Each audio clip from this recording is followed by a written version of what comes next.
Welcome to A1R Psychic Radio here on Moonstruck TV with Amanda Hall, psychic all the way from the Gold Coast. Hope you're having an absolutely fantastic day wherever you are in this planet of ours. Let's kick the show off right now with the Simply Tarot card of the week. It's the Two of Cups, peace of mind, joining together of two people. Now, this is a very powerful card at the moment, considering there's lots of meetings, international meetings going on around the world. So let's hope that they're all having some amazing talks and maybe resolving some of the world's problems. Wouldn't that be a nice change? But for the rest of us mere mortals, it's a time, I think, that we can sort of try and find a little bit of peace of mind in everything that we're doing at the moment, and find a way of being able to find some sort of peace in this madness that's been going on in our COVID world. And maybe you might be able to spend some time with someone that you really care about, even if it is only over the video Skype or the Zoom or something like that. So it's a time of peace and tranquility. So this week I thought we'd bring in some positivity into our lives. And I brought the passion candle out because I think it's about time we all ignited a little bit of passion in our lives. Don't you think so? I don't know about you, but I'm sort of a little bit tired of everything sort of being doom and gloom and, no answers to anything. And I think it's time that we sort of ignite a little bit of passion in our lives, which I think will be a great thing. So let's sort of look at what's coming up in our lives now with a little bit of passion and life becoming a little bit easier to deal with than what we've had. So this week, the three candles that I've chosen are the passion candle, of course. We've got my angel in the sky, which is something that we've been burning on set here to honour all of those that we've lost around the world, whether it be through COVID or whether it's been through other means. I really want to honour the people that we've lost in 2020. And also I think it's time to still bring in a little bit of the sun into our lives as well. I think we could all do with a little bit of positivity and things to be a little bit happier in our lives than what they were recently. So it's been a very difficult week, I think, astrologically. There's been a lot of things going on that people are sort of saying to me, oh, Amanda, I'm really getting tired, I'm getting fatigued, I'm getting sick of this energy. Is there any light at the end of the tunnel? Is there something that we've got to look forward to? Well, being a positive fire sign person that I am, I always believe that there's something positive for us to look forward to. And the sun's just moved into Leo. So it's time to get out there and strut our stuff and sort of feel a little bit more positive and maybe take a little bit of ownership of the world and where we live at the moment. Let's try and put a positive slant on things, bring a little bit of sunshine into our lives. So we've got the usual culprits sitting in Capricorn. We've got Jupiter, Pluto and Saturn all sitting there, sort of hopefully giving some of our world leaders a shot in the arm and a dose of reality and some common sense, and just sort of all playing the sandbox box nicely together. I don't know that that's achievable, but we can only hope.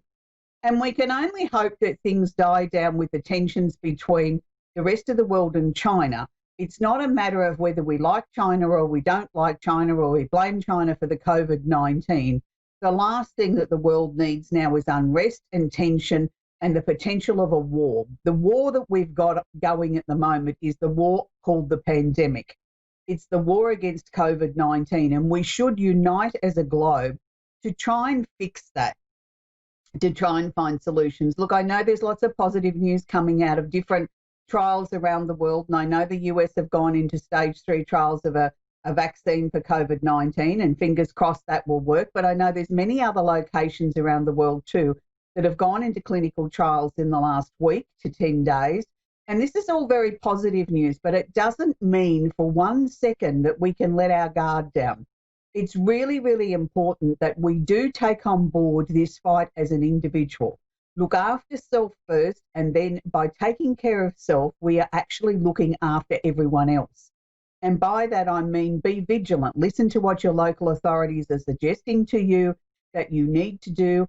I'm a big fan of wearing a mask. I know it's not necessarily socially acceptable in lots of parts of the world, and lots of people have different interpretations and reasons why they don't think they should wear one, coming down to their civil liberties, and I don't like the look of it and it's not fashionable. Well, hello, it's not fashionable to be having a ventilator shoved down your throat so you can breathe either.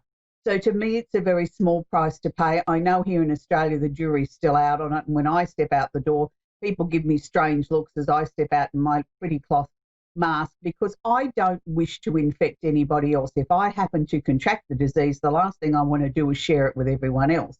So I think if we're all vigilant, wear our masks, wash our hands, socially distance, and listen to what the guidelines are, I think we can all play our small part in helping to combat this terrible disease that's raging around the world at the moment. I also want to quickly talk about, before we move on to our first caller, the part of fortune, which is not where we look for where we make money in a chart, but it's where we look for sort of maybe the opportunities to move things forward, or where we can gain wisdom and strength, opportunities that could come out of nowhere, things that we hadn't thought of previously. It shows us how to achieve things that we thought were basically impossible. Now, it's interesting because the part of fortune is actually conjunct or holding hands the moon, the luminary at the moment, in Scorpio. Now, this is very interesting, I think, as Australia and the United States of America are in talks at the moment about various issues that relate to the rest of the world. Now, I felt it was very interesting because anytime you've got something in Scorpio and you've got the moon attached to it, it's always saying it's an emotionally charged issue. But what the difference is here is I think it's going to enable to be able to duck under the covers, look into those dark places, under the crevices, round the corner, and talk about issues that maybe wouldn't be easy to talk about in other times, where both sides are actually sort of listening with respect. I don't say always totally agreeing, but trying to find some common ground here that can be to the betterment, not just of the two nations, but for the rest of the world as well. So fingers crossed that there's going to be some fairly constructive answers and directions moving forward that could come out of this trip that the Australia's made to the USA. And hopefully that will help resolve some other issues, particularly on COVID and some of the world events with some of the other nations around the world as well. So finally, in this astrology section, I just want to quickly talk about Venus, the planet of love and affection, is actually holding hands or conjunct what's known as the moon's north node. Now, this is where we find the ways forward that on a karmic level that we should be trying to aspire to or move forward with. Now, it's interesting because Venus is the planet of love and affection. And when Venus is conjunct or holding hands with any luminary or node or planet, it means that we're trying to find a nice, easy, comfortable way forward. We're trying to find something that's loving, that makes our heart sing, that we feel comfortable on a soul level. Now, when we see it conjunct the North Node, it's saying on a karmic level, because it's in Gemini, maybe we've just got to sort of take a step back, take a deep breath, bring something into our lives that puts sun in our heart, something that makes us feel positive and happy and sort of puts a smile on our face. And this will somehow or another unlock maybe some new directions or some answers or some new thought patterns, because it's in Gemini. So we have that ability to chop and change and sort of flick from one situation to another and really bring in some amazing ideas. So just fingers crossed, maybe, just maybe, with where the planets are sitting at the moment, we're going to get some breakthroughs. We're going to get some answers, because people aren't so sort of bogged down in that, oh my God, this has been going on forever. Maybe, just maybe, by bringing a little bit of sunshine and love into our lives, that we can start to see some answers and some ways forward. So we're going to be sort of taking a call in a moment or two from someone that around the world. That's part of the show that we do, is we take calls from people and answer their questions. And it's very, very interesting because my inbox is always full every week, but I think it's been full in a different sort of way since COVID started. And it's about people are sending me clips, have you watched this? Have you seen that? Have you seen this person's opinion on the COVID-19? Have you seen how this person's sort of answering this question or looking at things? And look, I'm not saying anybody's right and anybody's wrong. I think it's just interesting to see the way we as human beings gravitate towards different ways to find answers, different ways to find comfort in these difficult times.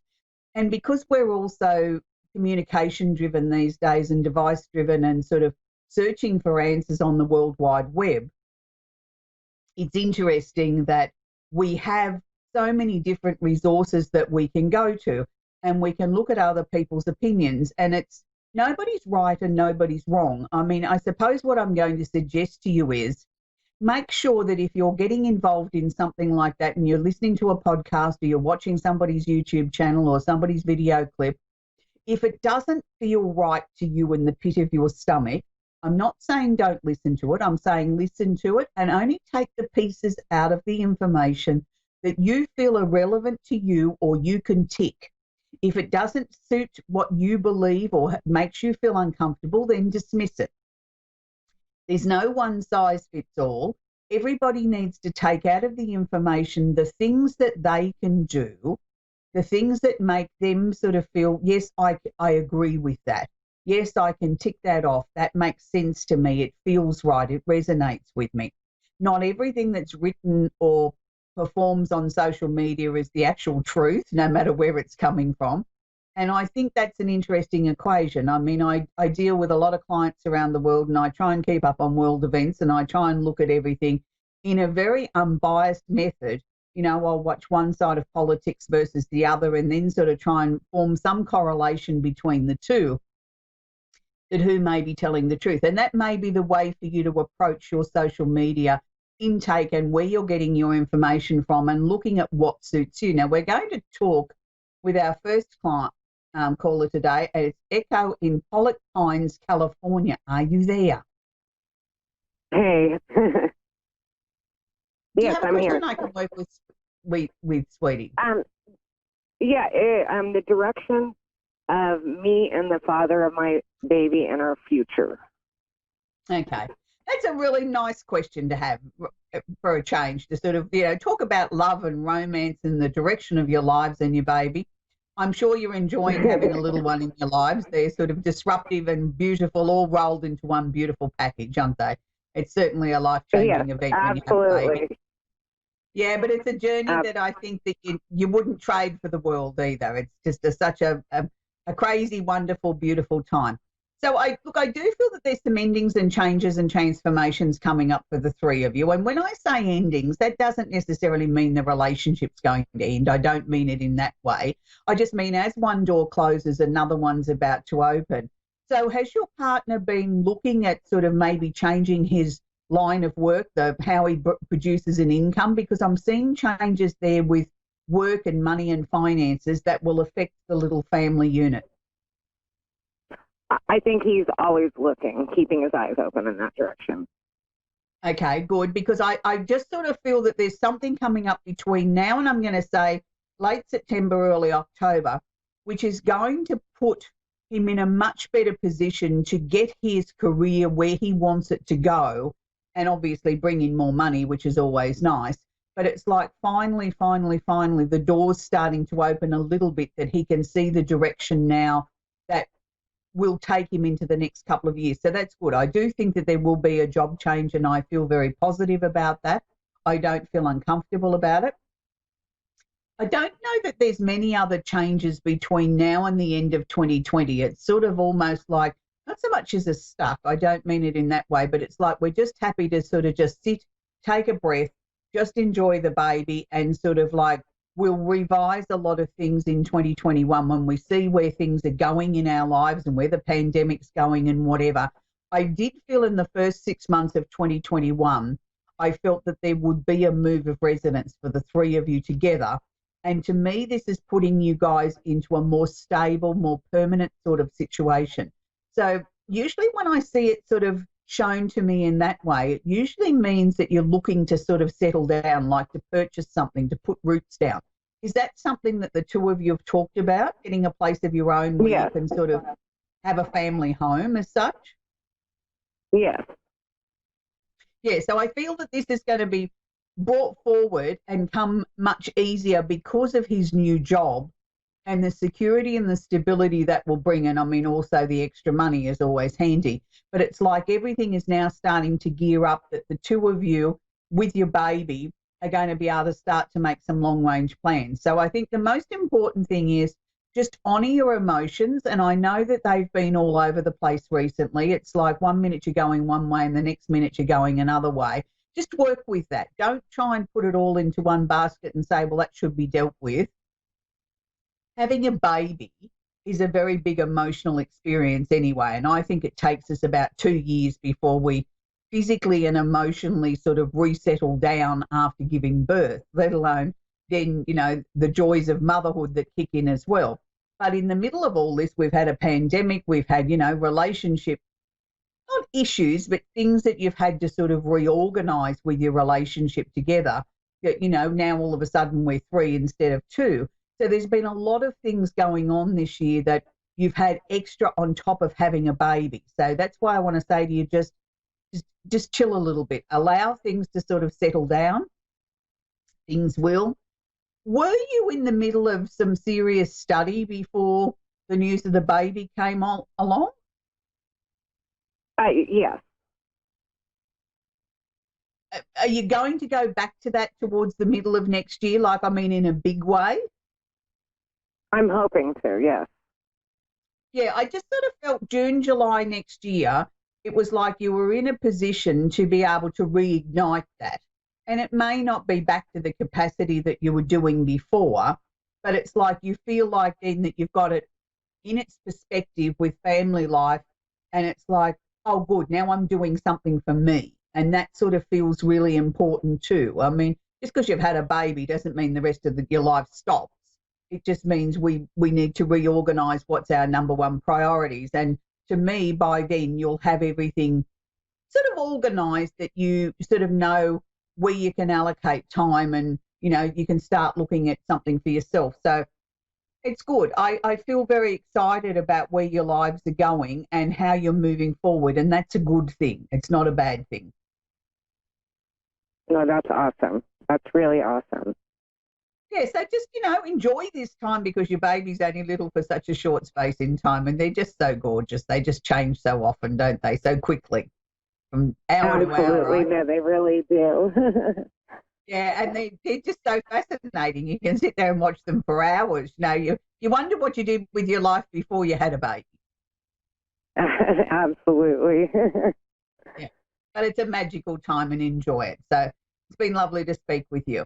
So it's, as I said, it's been a very, very, very, very interesting week around the world as we all adjust to what is our new normal, and new normal changes by the hour. And it's just such I think, a challenging time. And I think one of the biggest things that I think most of us haven't really acknowledged or embraced yet is the fact of the fear factor, that we are fearful of what the future holds. Nobody's given us the rule book, because the rule book isn't written yet on COVID. And I think that's the biggest thing, is the unknown, is the fear of the unknown. We're creatures of habits, human beings. We like to feel as if we're in the driver's seat.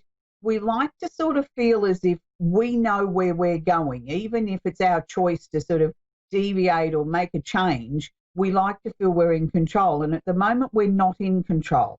Nothing is as it normally is. Things that are normal, like sending kids back to school, or the start of your favourite, time of the year as far as a sports season, all those things at the moment are very, very much up in the air. 1 minute they're there, the next minute they're gone, the next minute it's going this way or that way, and 1 minute we're in lockdown, the next minute we're opening up, and then we've got all these constant rules and regulations that are constantly changing.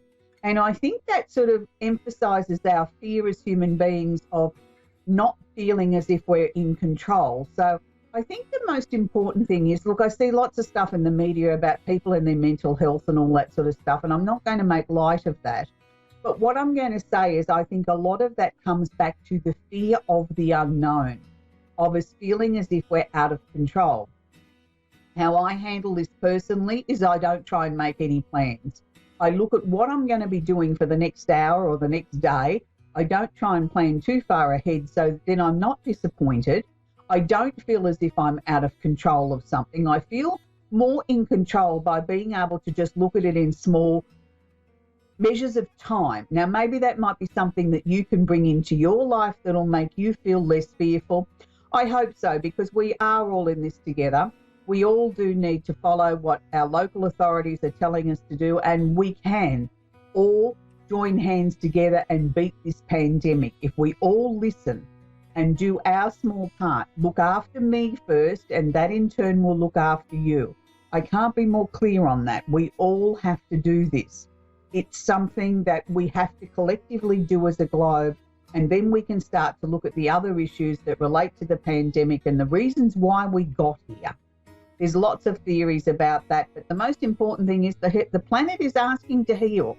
And we're part of the planet, and we have to heal as well. We have to change the way that we look at things, and maybe money won't be quite as important as it once was. Maybe we're looking at our greatest asset is our health, our family, and the things that we love to do, the things that we took for granted, our freedom, and living in a life without fear. So until next week, have a great week, and I'll see you then. Bye for now.